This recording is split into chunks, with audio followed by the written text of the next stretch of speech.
বিরজু কেওটেবাইদের প্রাক্তন মুখ্যমন্ত্রী এসেছিলেন এবং তিনি দাবি করেছেন যে পুলিশ অত্যাচার করে তাকে মেরে ফেলা হয়েছে।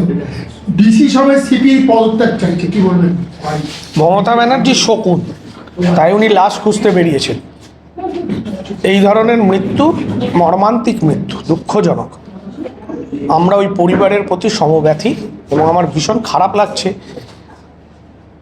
সেই স্ত্রীর কথা ভেবে যে সদ্য তার স্বামীকে হারিয়েছেন, সেই বাচ্চাগুলোর কথা ভেবে যারা সদ্য পিতৃহারা হয়েছে, এবং সেই দাদা বা পরিবারের বাকিরা যারা পরিবারের অত্যন্ত আপনজনকে হারিয়েছেন।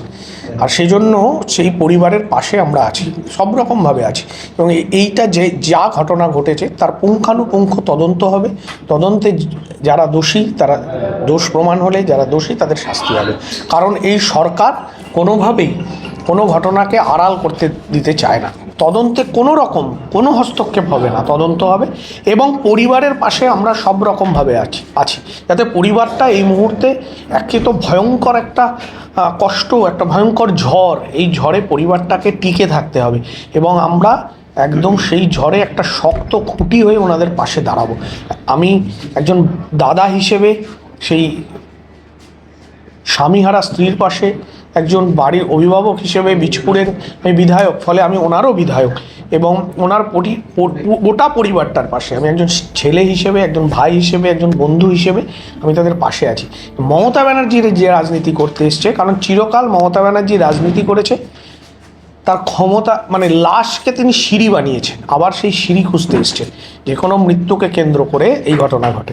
মমতা ব্যানার্জির দলের লোকরা কোথায়? মমতা ব্যানার্জি তার দলের লোকদের প্রশ্ন করেছেন যে এই ছেলেটি যে বিরজু কেওট, যে ওনার দলের প্রার্থী ছিলেন 26-এ, আগের এমএলএ ছিলেন সুবোধ অধিকারী, তার অত্যন্ত ঘনিষ্ঠ, কমল অধিকারীর ঘনিষ্ঠ বৃত্তে দেখা যেত, সেই ছেলেটিকে 3 মাসের মধ্যে সিকিউরিটি গার্ডের কাজ কেন করতে হলো?